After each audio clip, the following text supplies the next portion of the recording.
Assalamualaikum warahmatullahi wabarakatuh and salam sejahtera to all listeners. I'm Siti Haliza Muhammad Razali. Will present the topic of patch antenna for underwater wireless communication in seawater.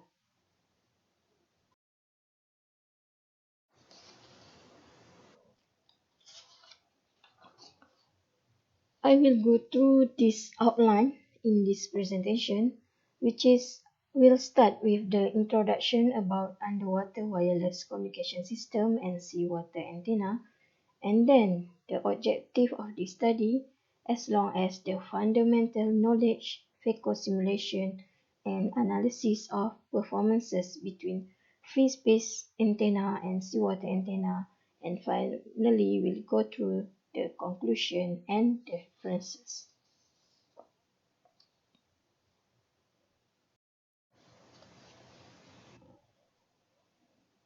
Underwater wireless communication in seawater becomes more interesting because of research in aquatic environment is growing day by day.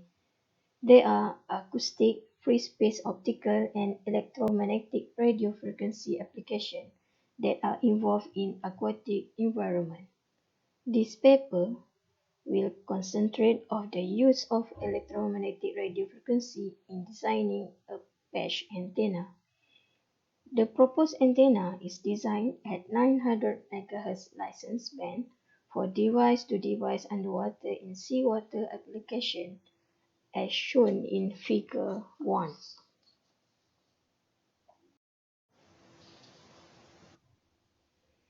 The major issues of these studies is underwater communication have been limited in distance due the high attenuation for seawater radio frequency communication frequencies.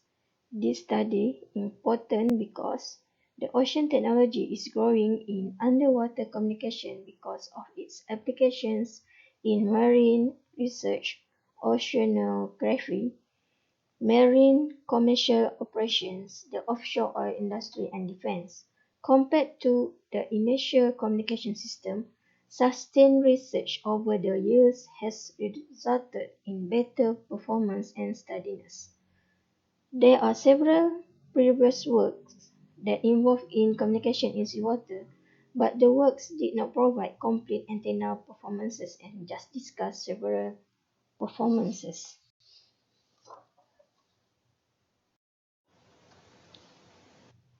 These are the objectives of this paper. First, to determine the suitable patch and size to get the best antenna performance for seawater environment. Second, to study how the differences of the patch antenna size between free space and seawater and other characteristics that involve in developing seawater antenna for RF communication. And third, to study the importance of developing an antenna in seawater and analyze the performances of the antenna.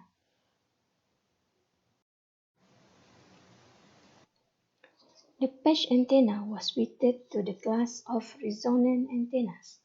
Then, its resonant behavior was responsible for the main challenge in patch antenna adequate bandwidth, which is conventional patch design that produce bandwidth as low as a few percent. To develop a suitable patch antenna, length and width were calculated using the formula as shown in 1, 2, 3, and 4, and the figure 2 is in the next slide.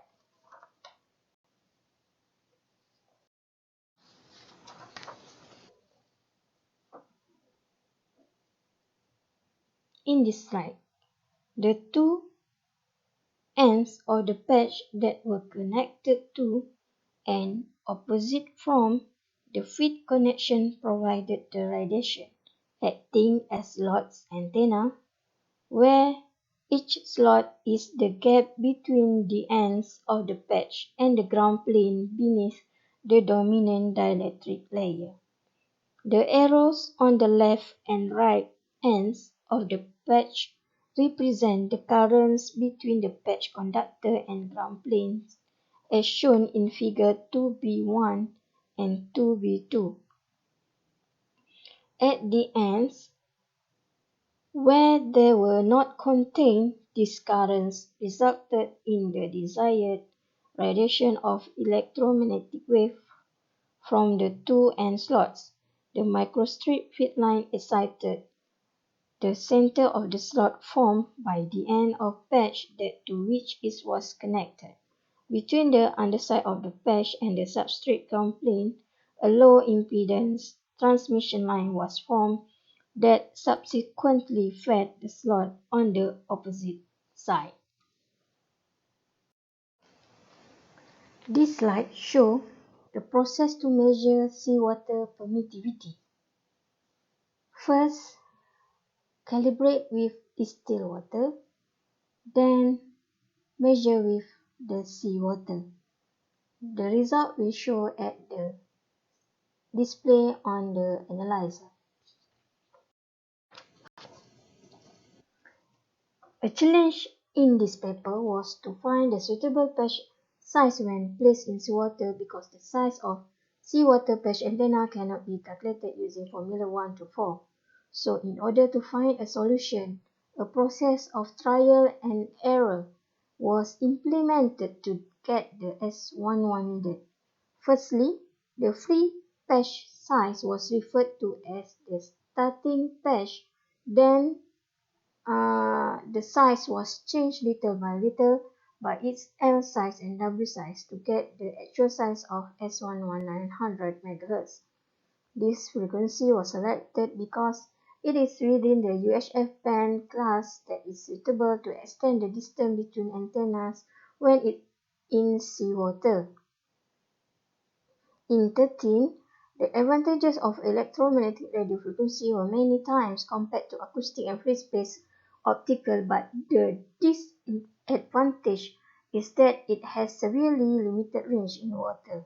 The purpose of this paper is to study the importance of developing an antenna in seawater and analyze the performance of the antenna. The relative permittivity of water depends on several factors like water temperature, salinity, and propagation frequency, and it can be described by the depth-eye model. You can see in 10 and 16, or by the Kohler equation in 6. So for this simulation, the permittivity and conductivity value used were 58.91 and 0.32 as per meter, which was chosen from the measured values from table 1.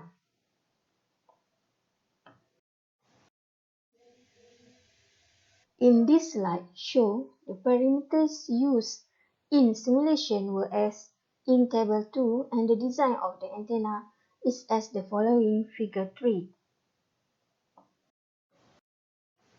As the results, the figure 4 shows the electric field that was involved in patch antenna.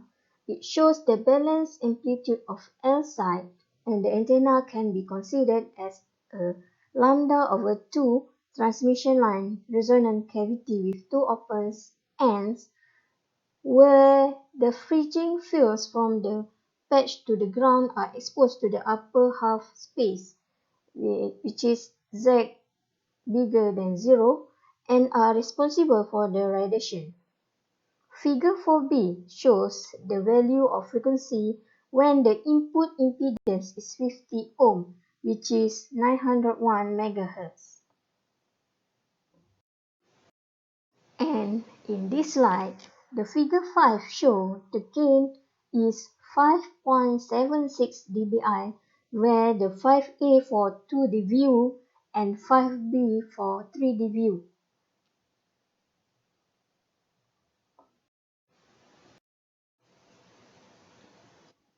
S11 or return loss is shown in figure 6, where the value is 900.26 MHz at negative 24.20 dB and the bandwidth is 5.71 MHz. All performances for the free space antenna were obtained as theoretical results.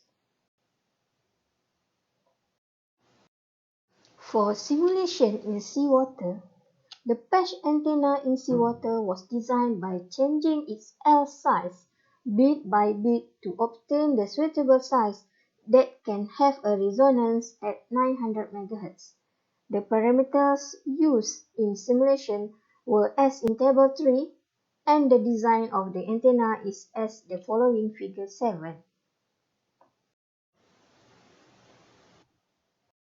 The result for performances of patch antenna in seawater is in Figure 8a shows the electric field that was obtained for this seawater antenna case. Meanwhile, for Figure 8b shows that the input impedance for this case, which is 50 ohm, had obtained 899 MHz, which is 899 MHz.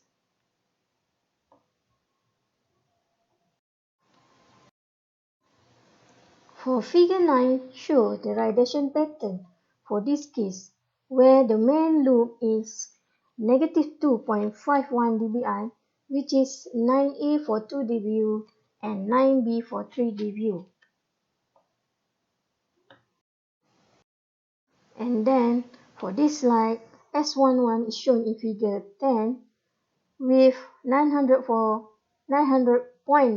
MHz at negative 26.54 dB, and the bandwidth obtained was 16.53 MHz, which is bigger than the free space bandwidth value.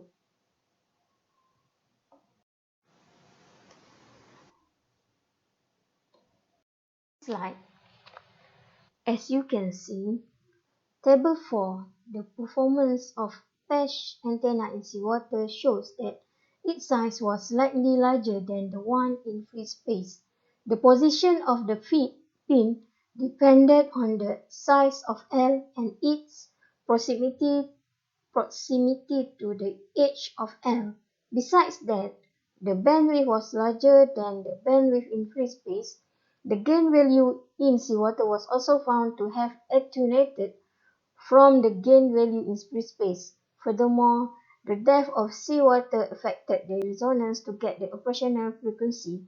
The deeper the seawater, the bigger the L. Future research will need to design a suitable patch that can obtain the gain or radiation pattern that equals 2 dBi and above to fulfill the best antenna requirement for diverse tool application. For Figure 11 shows that the loss in seawater at 0.04 meter, which is 40 millimeter, as calculated by using theory formula was about 2.73 dB. But as the Z in Figure 12 shows, the difference between free space antenna and seawater antenna gain was about 8.27 dBi. The difference is 5.54 dB, can assume as path loss for 40 millimeter distance.